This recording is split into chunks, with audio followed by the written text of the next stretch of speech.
Il y a une différence, bien sûr, dans le paysage du design graphique, du graphisme, en Europe, entre un pays comme la France et les pays nordiques, pays fondateurs un peu de la démarche du design graphique dans les années 20, avec le Bauhaus, Arts and Crafts en Angleterre, De Stijl aux Pays-Bas, l'école suisse et le Bauhaus. Et malgré cette grande tradition, justement, il n'y a pas une coupure aussi forte qu'en France entre ce qu'on peut appeler le graphisme d'auteur et un exercice du design plus large, commercial, pour toute forme de structure, etc. Aux Beaux-Arts, le graphisme s'étudie, je dirais, au moins aussi, d'une manière aussi artistique qu'aux Arts Déco en France, mais l'exercice après, le champ d'application est très ouvert. Un graphiste indépendant peut à la fois travailler dans le théâtre, pour le domaine culturel, pour une banque, pour une structure privée, etc. J'avais cette formation Bauhaus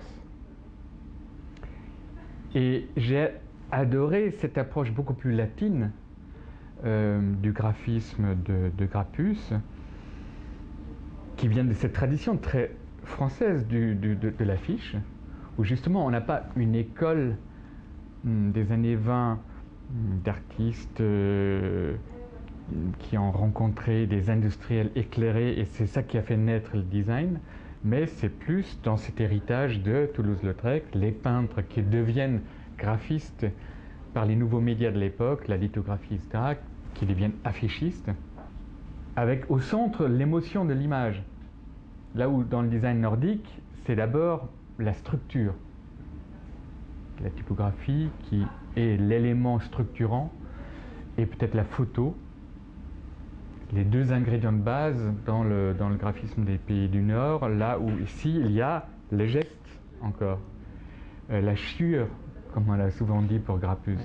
Est-ce que tu es d'accord de dire que ces deux modèles-là, c'est un peu l'industrie, l'artisanat? Tout à fait, absolument.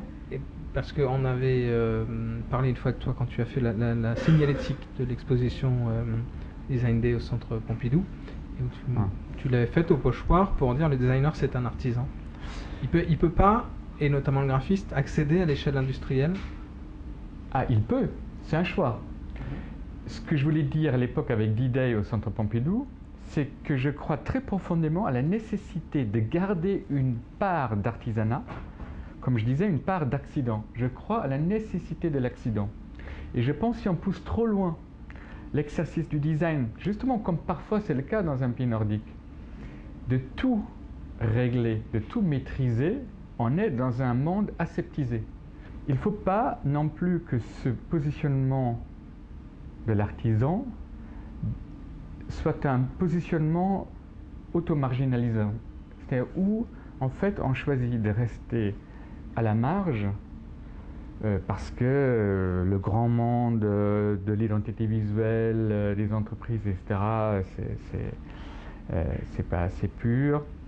Et du coup, d'une certaine manière, on prive la majorité de la société d'un travail des designers, des graphistes qui peut augmenter le niveau visuel d'une société. C'est très clair que d'une certaine manière, il y avait l'opposition d'un modèle réformiste à un modèle révolutionnaire en termes de graphisme entre Grappus et le design du Nord. Le design du Nord disait, le Bauhaus, on va rencontrer des industriels éclairés, on va choisir les plus intelligents là-dedans qui peuvent comprendre qu'avec les nouvelles technologies, si on fait un modèle qui est bien fait, on peut faire des choses de la bonne forme, bien pensée, pour des millions de gens, à un prix tout à fait accessible. On crée de la bonne forme pour le plus grand nombre. Ça, c'était la philosophie des pays du Nord. Là où, en France, le positionnement du graphisme d'auteur pouvait produire, et c'est vrai, des excellences absolument superbes, mais le prix à payer était d'une certaine manière une marginalisation qui fait que c'est resté accessible, cette excellence, que pour un très petit nombre, ceux qui vont au théâtre. Maintenant, là, il y a un peu cette question qu'il ne suffit pas que les graphistes changent. Il y a aussi une question de la culture du commanditaire.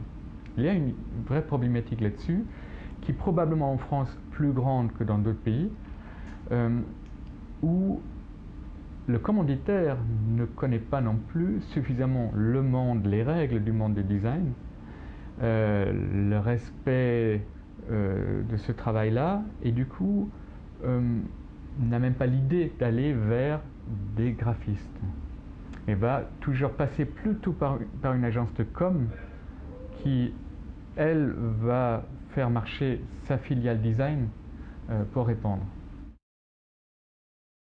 Je pense dans les années 80, il y a eu en France quand même émergence de quelques exemples de graphisme pour des grandes institutions publiques bien faites. Et là, avec toute l'originalité de ce graphisme latin, c'est clair que les parcs nationaux, ce logo